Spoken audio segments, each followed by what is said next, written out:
Greetings. Happy Monday. I am the Moon Mama, and we are here at the beginning of another cycle, which is the cycle of the moon, which is this week. And the moon today is in Sagittarius. So, first, I wanted to say thank you all for registering for courses. The Mercury retrograde course is we are in the process of that this week. We are going to have a beautiful sister by the name of Sirki who's going to come and teach us how to go into the depths of our shadow through body movement and accessing the power of Kali within us. Kali is the Hindu goddess that, if you ever seen that image of the goddess that has the heads in her hand and she's been chopping off heads. And so what we want to do is learn how to chop off the head within us that is causing us illness, causing us harm. It is a place where we go to sort of put the ego in its place. Our egos are necessary. We are not to be egoless. Without an ego, we would be nothing.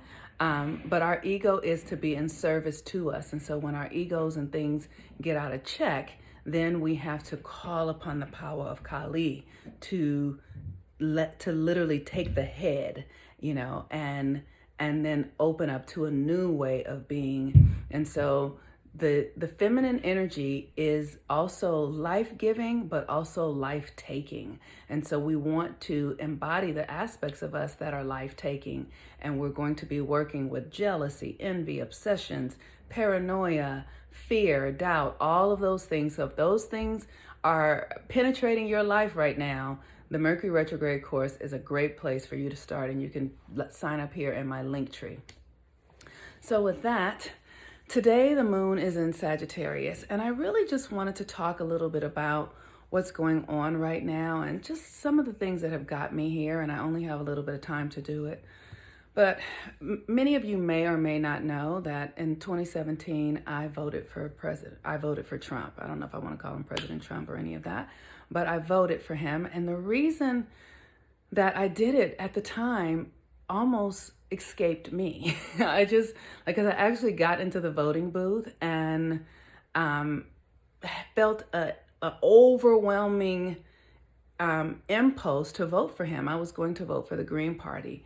And so I voted for everything else. And then at the very last second, I pushed the thing for him and then damn near ran out of the booth and came home and laid on my sofa for hours because I was so overwhelmed by what spirit had compelled me to do. Months prior to that and up to that day, I had been in the bed, really depressed because I've been so politically active all my life, born in a politically active family. But what I knew was that it was time for me to face the beast. I grew up in a family where my father was always talking about the white man and he did this and he this, and my family were in and out of jail and drug addicts and all of that. And I have survived all sorts of witnessing of abuse. I grew up in Watts where there was so much gang violence. I've walked out of spaces where guns have been shot and bullets sprayed in a room, and I walk out of it. So I have experienced a great deal of terror in my life, and also knew that the greatest terror that there was really coming from this system. So when I lived through the crack epidemic in Watts and watched all of my friends, when I tell you I watched all of my peers, including my very best girlfriend, go to jail for having some sort of involvement with drugs because that was what was available in my community. But for whatever reason, that was never what I was doing. Even though I'd be around the experience, my family, even though they were as poor and as addicted and all that, they focused on sending me to college and getting me educated. And so I did not succumb to those behaviors and choices that were criminal. Not entirely. I did a little bit. I'd done my share of stuff. But what I knew was that I was ready to face Goliath. It's David and Goliath. I was ready to face Goliath, and Trump was that for me. He was the symbolism of white supremacy and Black oppression, and He was the epitome of the patriarchy. And what I realized was that I needed to face that within me. There is a story in Egyptian mythology that says that when a person is standing at the edge of the Nile, and they need to get to the other side of the Nile, but the Nile is filled with crocodiles, how do you get to the other side? And how the story goes is that in order to get to the other side, you have to become a crocodile. You have to meet the energy of the monster, and you have to find it inside of you. And so that's what I was able to do. I was able to meet the part of me that was deeply afraid and deeply oppressed and deeply fearful and deeply at odds with this country and its racist ways.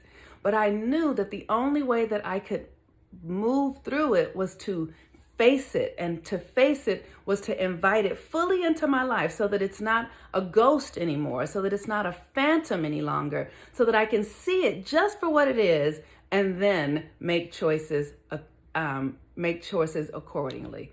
And so that is what I did. And when I tell you that I have no regrets, I have no regrets. I am really clear that this system needs to come undone. And that is what I know that is happening. Our system is being destroyed. Trump is running it into the ground. And why does it need to come undone? Because every law, every single law, every single system, every single social agreement is based upon the oppression of Black and brown people. Every single one. There is nothing here in this country that is in service to our well-being, our progression, and our advancement. It is all based upon the extrication of the energy and the power and the frequency of Black people. So it has to die. It has to. And Trump is killing it, whether he's doing it consciously or not. That's none of my business. I don't care how it gets done. I just know that it is getting done because now everyone sees it. I remember for years, you guys can go check in Huffington Post. I've been writing for years, writing blogs about all of this sort of stuff. And, people, there was this thing that we do. It's like, well, some people get to make it out. Some Black people can make it out, so it must be something wrong. But that's how the system works. We are so trained and conditioned to want to be the first Black person and the first this, where we're climbing on top of one another to get freedom. But that's not what freedom is. If none of us are free, if not one of us is free, then none of us are free. And when one of us is free, all of us are free. And so as long as this system continues to exist, none of us are free. And so, like I said, I don't know if he is aware of it. I don't care. It's none of my business. All I know is that Trump is driving this fake white supremacist system into the ground. It is collapsing, and I am grateful. I don't care how it gets done. And it's uncomfortable and it's scary and it's threatening. And I get it. And that's why it's important for each and every one of us to find our own center. I realize that I ride hard. I am Pluto made manifest in a lot of ways. And I understand that. I'm not for everybody. And so I welcome everyone who feels like, who is at odds with me or doesn't understand the logic of what I did or doesn't get the result of what's happening and the freedom that's going to be made available to us, that's being made available now. If you don't get it, I welcome you to not follow me. I'm totally at peace with that because I'm not here to get likes. I'm not here to make friends. I'm here to access freedom for myself and to support others in doing so, and if that's what they choose. Only if that's what they choose. And I understand that the only way that we can really access freedom is through consciousness and through the system coming undone. So I wanted to share that today because the moon is in Sagittarius, and the moon in Sagittarius is about vision. It's where we're going. And what I know, what I see is the only way out of where we are stuck. It's almost like there's a story in the Bible, the children of Israel, right? They're stuck in the stuck in the wilderness, right? It's like we're stuck in the wilderness now. And the only way for us to really get out of the wilderness is for us to have a vision. And the vision that we have cannot include the current system that is designed to eat us alive. But most of us don't see it. Most of us aren't doing the deep levels of work to allow us to be able to decipher what's really happening here. And everything here is upside down. Nothing is what it seems. Something as simple as, white supremacy, when whiteness is not supreme at all. Whiteness is inferior. It is nothing. And the reason that I'm saying that is because whiteness is a construct that is not real. The people who call themselves white are not white. They are Irish, they are German, they are British, they are French, they are Dutch, and they agree to come here to benefit from the power of the false white supremacy to extract the resources from the land and from the people and all of that. So whiteness is a grand lie. It is a hoax. So if we participate in it, we allow ourselves to, we take on the karma of it. So I have a vision, and we all can have a vision. I am not special. Anybody can do this. Anybody can sit down and pray and ask the divine within you to show you the way. You don't have to listen to me. You don't have to believe what I'm saying. I encourage you to go find your own way. I encourage you to stop following me and go follow your own heart in your own direction, because that's better than anything that I can offer you. So today, as the moon is in Sagittarius, I encourage you to do the work to access your faith. Sit down, pray, meditate, do the rituals, talk to your ancestors like I have. That is what I have done. I have done years and years of this work. I have studied history. I have sat with elders. I have been doing this since I was 3 years old. Do your own due diligence.